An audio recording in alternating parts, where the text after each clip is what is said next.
жайсам бармысыздар, көрермендер армысыздар бұл әзіл әлемі. Жігіттерге ән салдырған, әзілменен тамсандырған бұл әзіл әлемі.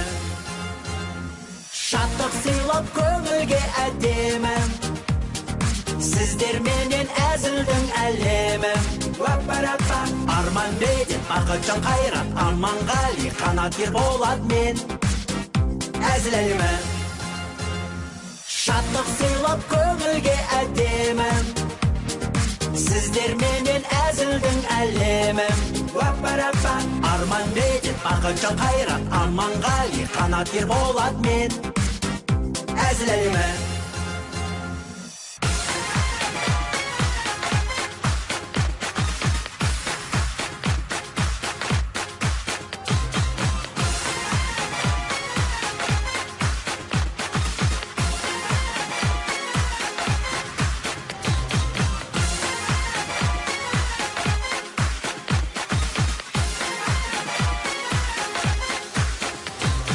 Біреу, екі, үшеу, төртеу, бесеу, алтау, жетеу, сегіз, тоғыз, 10 11, 12, 13, 14, 15, 16, 17, 18, 19, 20, 21, 22 23 жыл біздің байтақ елге, құтты болсын ағайын береке.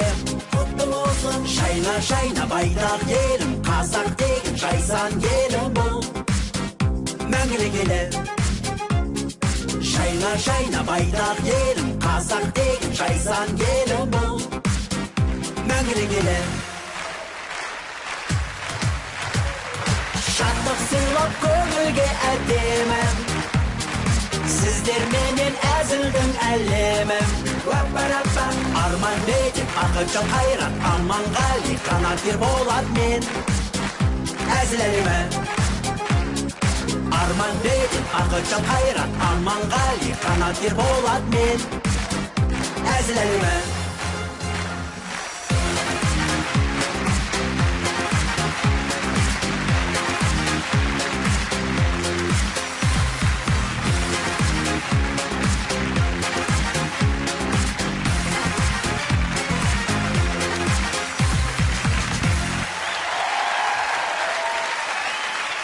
Hoş geldinizler.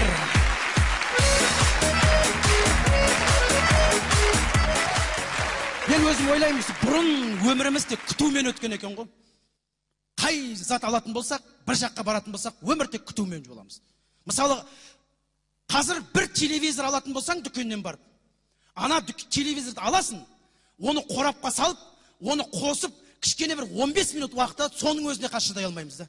Давайте быстрее, я уже полчаса стою деп. Бұрын бір телевизор алу үшін бір жыл күтетін едік. Қазір холодильниктің өзін кешкі сағат 4-те доставкамен әкеліп береміз дейді. 4-тен 5 минут кетсе 100 рет звондаймыз. Где холодильникті? Бұрын сол холодильникті 2 жыл күтетін едік. Қазір бір машинаны салоннан барып аласың, қарайсың. Осының ағы бар ма дейсің. Ағы Алматыда тұр, ертең алып келеміз десе, бір күн шыдай алмаймыз ғой. Ладно, қарасын ала берейікші дейміз де уже. Бұрын 3-4 жылдап күтетіміз. Қазір мысал үшін бір SMS біреуге жазып жібересің, қарап тұрасың. Анау жазбасақ, қайтадан ответ жібересің. Жду ответ, қайдасың, жазсайшы енді деп. Бұрын бір хат жібересің, ол хат 6 ай ан жаққа барады, 6 ай бер жаққа келеді, жауап әйтеуір 1 жылдан кейін келетін. Не деген шыдамды халық болғанбыз деймін да. Қазір ештеңеге шыдай алмаймыз мысалы. Қазір концерт уақытымен басталмай жатса, ой, не керек, улап, шулап атамыз. Қазір әйтеуір әр нәрседен бір бәле іздейміз де тұрамыз да. Бұрын мен есімде, ауылға концерт келеді. Бұрын әртістерге деген құрмет қандай еді. Концерт күтетін едік қой жылдап ол кезде де. Сағат 5-те болатын концертке сағат 4-тен барып отырып алатын едік. Әжелеріміз таң атпай шығып кететін тіпті. Мама қайда кетіп барасыз десем, мен барғанша 5 болады деп жүре беретін ол кісілер. Сонда сағат 5-те емес, ана клубтың директоры шығып айтады, әртістер кешігіп жатыр, мына келесі ауылдан келе жатыр дейді. Кеш болып қалмаса біздің ауылға келеді дейді. Сонда бүкіл отырған көрермен сол адамдардың ішінен тілеп отыратын еді. Әртістер келсе екен деп отыратын. Қазір заман басқа. Біз керісінше епірте келіп аламыз. Біз ойлап отырамыз, сіздер келсе екен, көрермен келсе екен қазір. Көрерменнен қорқатын болдық та, бұрын әртістер келмей қалды, қазір көрермен келмей қалды дейді. Сосын ана тесік месіктерден қарап тұрамыз. Сіздерге қарап тұрсақ, сіздер келіп отырып жатасыздар. Әртістер келіп жатыр. Әртістер секілді келіп жатасыздар да біздер. Біз ана жерде тығылып, бұрын әртістерге қарап киінеді, қазір сіздерге қарап киінетін заманға жеттік та. Бірақ қандай заман өзгерсе де, біздің театрымызға деген махаббаттарыңызға лық толы зал. Рахмет сіздерге. Ардақты ағайындар, құрметті көрермендер. Аман болайық. Қазір мен соңғы кезде ассалаумағалейкум, уағалейкум ассалам деп амандасып жатқан қазақтарды мен аз көремін. Қалайсыңдар дейміз. Ассалаумағалейкум, уағалейкум ассалам деген қазір былай нормально. Өйткені кіріп келген кезде бір жерге барсақ, қалайсыңдар? Нормально деп жүре береміз. Жастар жағы вообще ассалаумағалейкум, уағалейкум ассалам, привет деп бір-бірін сүйісіп жатады. Бұрын деймін да, қандай халық едік деймін. Таныйық, танымайық, бәрімен амандасатын едік. Үлкен кісілер көрсек, олармен амандасу парыз тұғын. Көшеде үлкен адам көріп қалсақ, оны танымаймыз демейміз. Өйткені ол үлкен кісі.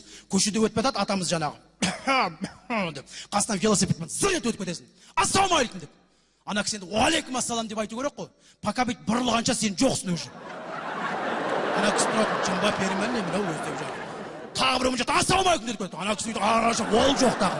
Екі ортада тұрады, бірақ амандасуымыз керек. Ол өзіміз барлығымыздың сөйтеді. Қазір деймін да, ойбай-ау, қазір тіпті танымайтын адам былай тұрсын. Танитын адамдар бір-бірімен амандаспайды ғой қазір. Қазір көшеден бір адам көріп қалсақ, тұрып қаламыз сол жерде. Жүрмейтін жер жоқ екен осы бәлемде.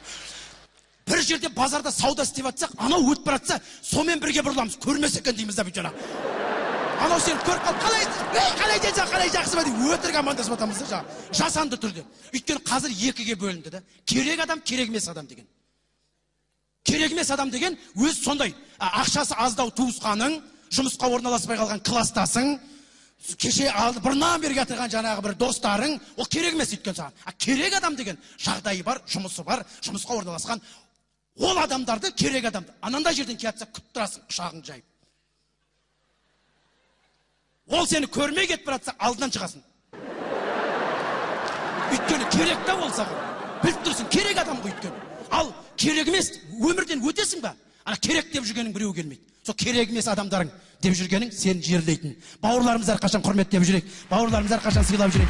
Қазақта жақсы сөз бар, бір көрген біліс, екі көрген таныс, үш көрген туыс деп жатады. Біз сіздермен осы 5 жылдың ішінде қанша рет кездесіп, туыстай, бауырдай, осы залда отырған көпшілігіңізді танып жатамын. Қазір мен байқаймын, жылдан жылға осы мына қошемет, шапалақтың өзі азайып бара жатқан секілді. Алғашқы осы 2000 жылдар келген кезімде көрермендердің бәрі жан-жақтан келгенбіз ғой. Шапалақ қандай еді деймін да. Мен сахнаға шыққанда білем әлі күнге дейін. Шыққан кезде бәріміз видеодарымыз деп 2000 жылдары, 2005-2006 жылдары уже вау жоқ уже. 2010-2011 жылдары уже бүйте бастадық уже. Қазір уже 2014-2015 жылдары қазіргі шапалақтарды қарасаң уже бүйте отырамыз. Мен ойлаймын да 2020-2025 жылдар не істейміз деймін да, біз залға секіріп түсіп, адамдардың екі қолын ұстап, өзіміз шапалақ ұрғызатын шығарып. Шапалақ ұр, шапалақ, не істеп отырсың деп жаңа. Оған жеткізбейік, ардақты ағайын, кипелі кең, керемет халық емес пе? Қазақ елі, құтты болсын мереке!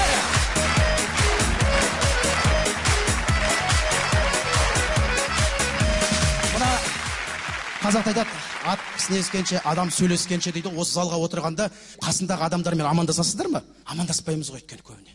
Отырамыз дейді. Кеш бойы жаныңда бір адам отырады. Көзің қырымен қарап отырасың, мынау кім екен деп жаңа. Ол саған қарап отырады дейді. Не күле алмайсың, не жыбырлай алмайсың. Қолың тиіп кете ме деп жаңа ғана шынтақ қоятын бір қол қоятын бар. Соған екеу таласып отырады бір-біріне, кім қойса екен деп жаңа. Біреулер бүйтіп жатып алады, біреу қыстырысып отырады. Сосын кешінде күліп отырған кезде деп бір-бірінен қорқып отыратындар бар. Амандасып алсаңыздар, ондай жағдай болмас еді. Алдындағы адаммен амандасып ал, артындағымен де танысып ал. Бұл керемет емес пе? Сонда кеш бойында жақсы жайланып, бір-біріңізбен білісіп, танысып, қораласып, әдемі бір кеш болады. Қазақ елі қайда? Мереке құтты болсын ардақты ағайындар. Аман болайық. Бүгін енді осы мерекеге байланысты театр актерлары, мен енді әсіресе білесіздер, өзім сахнаға шығам, әлімді айтам, сосын жігіттерді енді кезекпен кезек енді сахнаға шығарам. Біз жұптасып өнер көрсетедік, осы жолда жұптасып өнер көрсетеміз. Осының алдында әншілермен жұптасқан болатынбыз. Бүгін енді қазіргі таңда мына қазақтың жүрегінен орын алған әдемі бір әндерді біз не дейміз? Хит ән дейміз. Хит ән дейміз. Бәлкім қазір естисіздер, біреу үшін хит шығар, біреу үшін бит шығар, түсінбеймін, бірақ хит ән деп жатамыз. Сол әндермен жұптасатын болады жігіттер. Әзілін айтады, әзіл әнін орындайды. Сосын енді экраннан білесіздер, жаңағы шапалақ метр деген бар, сол бойынша ұпай сандарын көрсетіп отырамыз. Бұл неге жарысып жатыр десек, келесі жылы 5 жылдығымыз. Біз осы уақытқа дейін жарысқанның барлығын 5 жылдың қорытындысы сол бірінші, екінші, үшінші орындармен әдемі сыйлықтармен марапаттайтын боламыз. Ол күнге де жетерміз. Келесі жыл аман болайық. Келе жатқан қой жылы, қазағымызға бір берекелі жыл болсын дегіміз келеді. Бір қой үстінде бозторғай жұмыртқалайтын тыныш жыл болса екен дейміз. Осы қазақ үшін бір әдемі жыл болсын. Ол жылда да кездесіп жатармыз. Ал бүгін Астана қаласы көңіл тапқандар театры әзіл әлемі. Біз бастаймыз!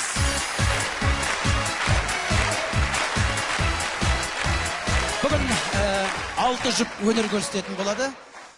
Бірінші жұпты мен ортаға шақырайын. Театрымыздың кенжелерінен бастайық. Арман Жаналиев, Медет Досқанаев. Бірінші жұп. Қарсы алыңыздар, Арман Жаналиев, Армани.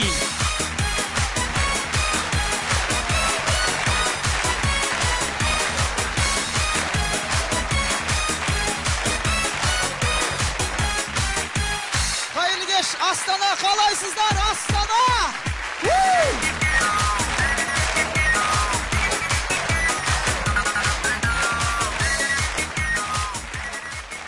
Театрдың кенжесі болған мен, өзімнің үйінде ең үлкені мен ағайын. Үйде 3 баламызды, папамызды 4 еркекпіз, қыз жоқ үйде. Мама ғана қыз, 4-еумізде жалқаумыз, шын керек. Этаж үйде тұрамыз, жалқаумыз ғой кәдімгідей. Телевизордың пультіне бармаймыз ғой, бір-бірін жұмсап отырамыз. Сен бар кел, мен бар кел, сен бар кел, мен бар кел, сен бар кел, мен бар кел. Жарты сағаттың пультін өзгеріп тұрады, не болды сендерге деп ана жерде кәдімгі. Үйде мусор төкпейміз. Папа айтады маған, мусор төк деп. Мен інім айтам, інім кішкентайым қайтадан папаға айтады, папа қайтадан маған айтады. Мусор төгілмейді, айналып жүре береді үйдің ішінде. Сол мама келеді де сендерге сеніп жүрген мен ақымақ дейді, мусорды алып балконнан лақтырып жіберді өзі кәдімгі. Балконнан ғана төгіледі біздің үйде мусор. Бір күн папа айтады, этаж үйден шаршадым, давай жер үй саламыз деді. Давай саламыз. Неужели 4 еркек үй сала алмаймыз? 3 өзбектің өзі үй салып жатыр. Давай дейді. Мен еркекпін ғой, давай папа, давай деп отыр едім. Мама келді де никакой үй айналайындар. Үй салатын болсақ біліп тұрмын, фундаменттің кірпішін өзім құямын ғой дейді мама. 100 кірпіш құйсақ 99 мама құяды бізді.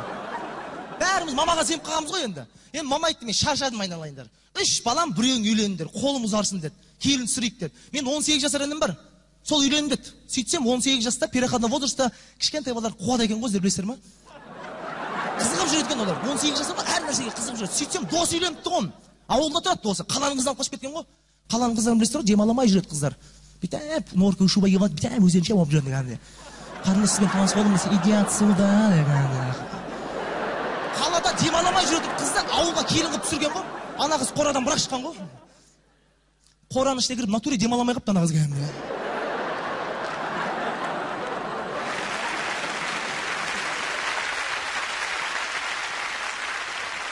Онда есті білмейді ғой ана қыз енді. Ананың ішінде мал көп екен. Ана қыз азанда кіреді, сиырды сауат, сиырды шығарып салады, қойды күтеді, қойды шығарып салады, ешекті күтеді, ешекті шығарып салады. Сөйтіп бір ай шаршап кеткен ғой ана қыз, не істерін білмей. Бір айдан кейін азанмен тұрып, қораның сыртына жазып қойыпты. У нас самообслуживание деп ана жерге келді. Как будто сиырға өз-өзін сауатын сияқты дейді. Енді інім айтады, мен сол досым сияқты қыз алып қашамын дейді. Қызың дайын болса, давай алып қашайық. Аты кім десем, Салтанат дейді. Кешке жақын машинаға отырып алдық, кешкі сағат 10-да. Салтанатты алып қашуға отырдық. Қазақтың енді дәстүрі ғой. Қызды салдық, қаштық сразу. Үйге алып келдік, шымылдықтың артына жібере салдық. Апаларымыз алдынан жатып алды, білесіздер. Нұрипа деген апам бар менің. Шустрый. Алдынан жатып алды, сразу бүйтеді. Айналайын Салтанат, менен аттасам бақытсыз боласың, айналайын Салтанат. Осы Нұрсұлтанмен бақытты бол, қуанышты, қайғында осымен көресің, айналайын Салтанат, сөйлеме маған дейді. Қыз сөйлеп отқанда сөйлеме маған, айналайын, сөйлеме маған деп қойды ана жерде. Осы үйде қаласың Салтанат, осы үйде қаласың дейді. Сол кезде Салтанат айтады, ту апа, қалуын қалам ғой, күйеуімен 2 балам не істеймін дейді. Сөйтсек шатасып, Айжан деген бір әйелді алып қашып кетті қой ана жерде. Бәсе алып қашып баратқанда бір кішкентай бала жылап жатқан, мама қайға барасың деп ана жерде екен. Қараңғы ғой, байқамай қалғанбыз ғой енді. Қыз алып қашып болмады енді. Інім айтады, не істеймін Арман деп. Мен айттым енді, үйге қыз алып кел, мамаға көрсет, папаға көрсет, ұнатса қалдырады дедім. Ертесінде бір қыз әкепті. Мамалар білесің, опытный, мама алдынан шықты. Мына қызың болмайды дедім. Ана қыз кетіп барады, болмаса болмайды деп кетіп жатыр мына жерде. екінші күн тағы қыз алып келді. Мама қарап кетті, мынауың тағы да болмайды деді. Сол маған айтады, Арман, мама болмайды деп отыр, қандай қыз алып келейін дейді. Мен айттым, сен онда тура мама сияқты қыз алып кел дедім. Мінезі де, мамалар сондай жақсы көреді, сондай қыз алып кел, мама қалдырады дедім. Тура сондай қыз алып келіпті үйге. Мама қарап деп, мен аңсаған қыз осы үйге кірсін деп еді. Папам қарап тұрды, болмайды деді. Не үшін папа десе, мен жасаған қателікті балам жасамасын деп қойды.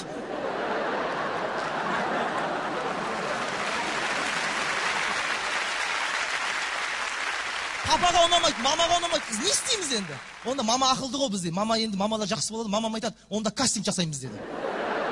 18 мен 20 жасының арасында қыздар кесіп кастинг жасаймыз деді. Төбеге жас қойдық подъездің алдына. Мамам отырып алған, папам отыр, және мен отырмын. Ар жақта інім отыр, төртеуміз жюри болып отырмыз ғой кәдімгі. Неше түрлі қыздар келді ғой. Мәссаған, таңғы 7-де кастинг ашылады. 7-ге 15 минут қалғанда бір қыз келді ғой. Азанмен тұрып кетіп қалған ғой сразу. Келесі бүйтіп қойды, саламатсыздар ма, мама, папа деп қойды. Мен азанда тұрам, сиыр сауам, есік алды сыпырам, пол жуам, ыдыс аяқ жуам, құрбан айтта қой соям дейді. Сирақ үйітем, бас үйітем, в общем, ақшасын төлейсіздер деп қойды ана қыз. Қалай ақшасын төлейсіздерсің? Қалың малым $5000 дейді. Сол папа айтты, айналайын, $5000 болса, Арман, Нұрсұлтан, Заманбек үшеуін үйлендірем, өтпейсің сен дедік ана қыз. Ана кетіп қал. Тура жетті бір қыз келді. Келесі бүйтіп қойды, мен сразу айтып қояйын, мен сенің ініңе күйеуге тиетін болсам, маған мен үшін бәрін істей ма дейді. Я дедім мен. Мен жауап беріп отырмын ғой. Сонда үйленгенде маған машина алып бере ма дедім. Я дедім. Киім алып бере ма? Я дедім. Қымбат телефон алып бере ма? Я дедім. Шетелге алып бара ма? Я дедім. Мен үшін өле ма дейді. Я дедім. Не үшін десе, бүйтіп өмір сүргенше өлген артық дедім ана. Өзімізде жоқ нәрсені саған алып береміз ана қызға. Ана қыз шығарып салды сөйтіп. Қарап отырмыз ғой кастингке кім келеді екен деп. Түскі бірде обедте бір әпке келді, үлкен кісі 50-ге келіп қалған. Түсінбей қалдық, әпкесі неғып жүрсіз десек, кастингке келдім дейді. Жасыңыз 50-де ғой десем, просто 18 жасар қызым бар еді, сол ауырып қалды, соның орнына келіп тұрмын дейді. Қалай десек, шешесін көріп қызынан, мен көріп ала беріңіздер қызым деп қойды. Папа айтты енді, қызыңыз жазылып келсін, содан кейін аламыз, сіз өтпейсіз дедік. Қарап отырып қой, кім келеді екен деп, мә, есі қиқ деп ашылды, ақын қыз келді ғой, арқасы бар. Тақпақпен сөйлейді. Кіре сап бүйтіп қойды, кастингке келдім.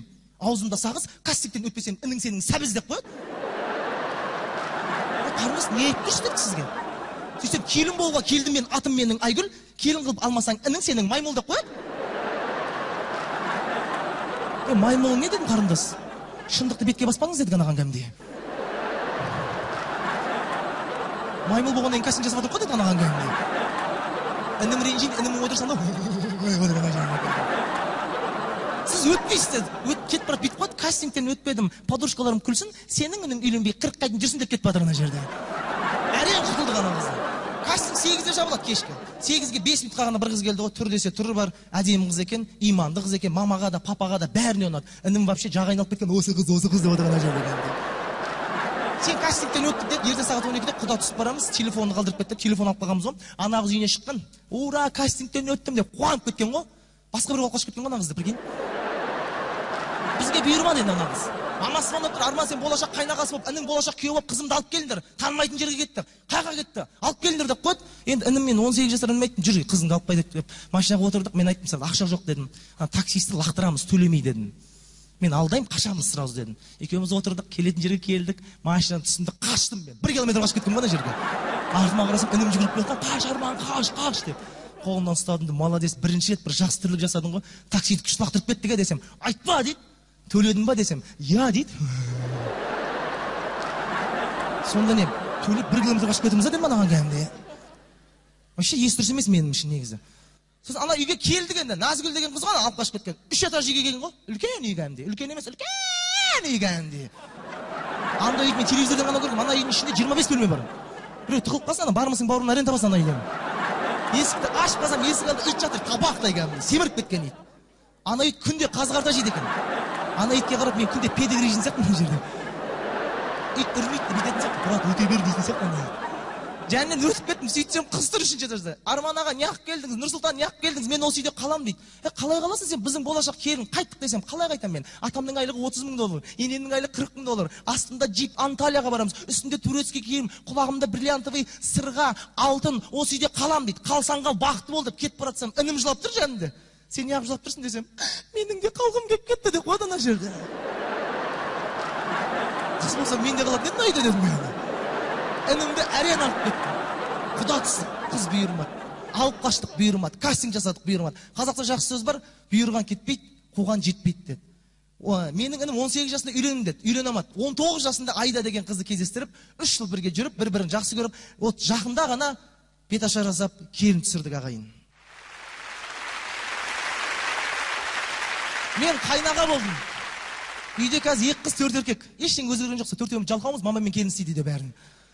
Әрқашанда туған бауырларымыз, ата-анамыз, жақындарымыз аман боп, сол кісілердің тілеуін тілеп жүре берейік ағайын. Сіздермен болған театрдың кенжесі, өзінің үйінің үлкені Арман Жаналиев Армани, жанұяларыңызда бәрі болсын, нормальный ағайын.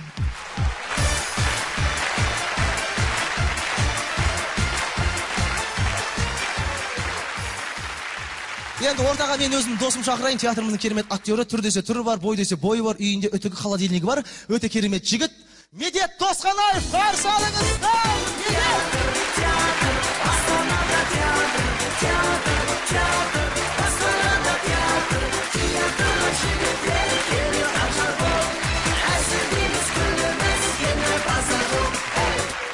Бұрын телевизордан 3 түрлі кино көрсететін. Жақсы кино, соғыс кино, сосын индийский кино. Ал қазір тек қана индийский кино көрсетеді. И то ішінде соғыс араласып кеткен. Қазір байқасаңыздар, қай каналға ауыстырсаңыздар да қаптап атқан индийский сериалдар. Мына индийский сериалдар азаяма десем, күннен күнге көбейіп баратыр ғой. Кредиттің пениясы құсап. Мына кредиттің пениясын ақша беріп бір нәрсе тоқтатасың ғой. Мына индийский сериалдар тоқтатамайды сияқтысың. Шынымен, мынаны қараңыздар, келін, қыз ғұмыры, сен келерсің, уәде берем деген сериал шықты. Енді жақында мынандай сериал шығатын сияқты, уәде берем, сен келсең, қыз ғұмырындағы келінді саған алып берем, Құбылай хан деген сериал шығады. Басқа сериалдар жетпей атқан еді, енді Құбылай хан деген сериал шықты да. Менің әйелім ана индийский сериалдарды көре бер, жай солардың салт дәстүріне өтіп баратыр. Бұрын столда тамақтанатынбыз, қазір жерде тамақтанамыз. Жейтін тағам тек қана күріш. Үйде шынымды айтсам, қатты жөтелі қорғам, аузымнан күріш шығып кете ма деп. Әйелім палмадан қазір ерін емес шекесінде жағатын болған. Өткенде жолдас балам келіп айтады, әйелің шекесінде қызыл тошки не дейді? Сосын айтты, мен бір жақсы көретін бір пепельницам бар еді дедім. Соны сындырып қойды дедім. Соға темекінің бәрін шекесіне өшіріп жүрдім әйелдің. Әйелім қазақтың елінде ұқсап сәлем салмайды қазір. Қазақтың елдері бүйтіп иіліп, әдемілеп сәлем салады ғой. Өткенде таңертең тұрсам, менің әйелім бүкіл бөлмедегі пердені жұлып, үстіне бүйтіп орап апты. Индияның қыздары ұқсап. Ана карниздің кольцосын құлағына тағып алған. Біреуін мұрнына тағып алған. Сондай киіммен менің анама барып, сәлемді былай салып отыр. Қалайсыздар, қалдарыңыз қалай, жақсыздар ма, жақсы ұйықтап тұрыңыздар ма, тез оқтарыңыз қалай, аяғын жуып берейін ба деп қояды. Қолына гүл ұстаған, мойныңызға ілейін ба деп қояды. Мен шошып кеттім, шетте тұр, ту, мамамнан айғай естейтін болды ғой деп. Сөйтсем, мамам екі қолын көтеріп, көп жаса келін айналайын.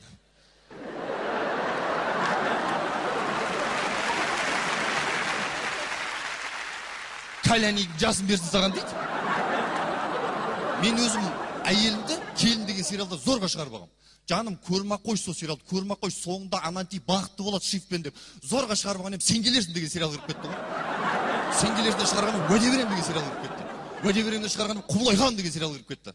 Енді әйелімнен қорқып жүрмін, бір күні бір қора кіріп кетпесе болды деп.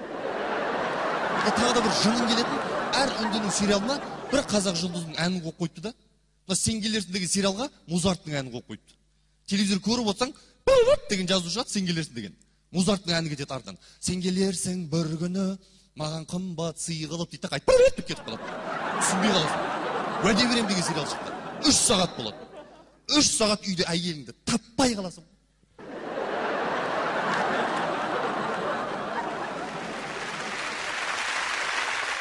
Ол уәде берем деген сериал тек қана телевизорға шыққан жоқ. Ол үндінің шайына да шығып кеткен. Үндінің шайынасаң, жанында уәде берем сериал көріңіздер деп тұрады. Жаңа телевизордегі сериалдар біздің шайымызға шығып баратыр да. Бұлай кете көретін бір күн сотымызға SMS болып келеді. Уәде берем сериал көріңіздер, егер де көрмесеңіздер, уәде берем. Сотымыздағы бүкіл институттарды тартып алып, минусқа тық жіберем деген SMS келеді. Үйде болса әйеліммен араласамаймын. Тіпті мен кішкентай баламмен араласамаймын. Өйткені баламның өзінің жақсы көретін сериал бар. Мен балам таңертеңнен кешке дейін саяхатшы Дара деген мультикті көреді. Көргенсіздер ма? Орысшасын Даша дейді, Диего дейді. Ана мультикті көрсең, сериал қалады, автоматически жынды боласың ана мультикті көрсең. Ана мультик мен сіздерге түсіндіріп берейін. Ана мультикте бір қыз жүреді, бүйтіп, шашы маған ұқсайды. Бұлай жүреді, барлығына үйретіп жүреді. Бірақ түріне қарасаң, дым білмейтін сияқты да. мультикке бүйтіп келеді, бізге қарайды да, сосын артында тау тұрады. Оны көрмейді ол. Сосын бізден сұрайды: достар, менің артында тауды көріп тұрсыздар ма?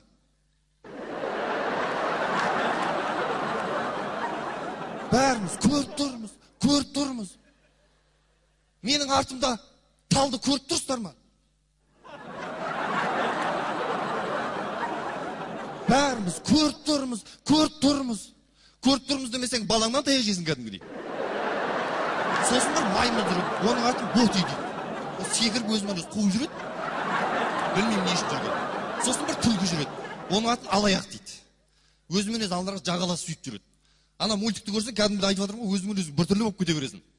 Оның еще өлеңін айтсаңыздаршы: алға дек алға, гоу дек гоу, өздеріңмен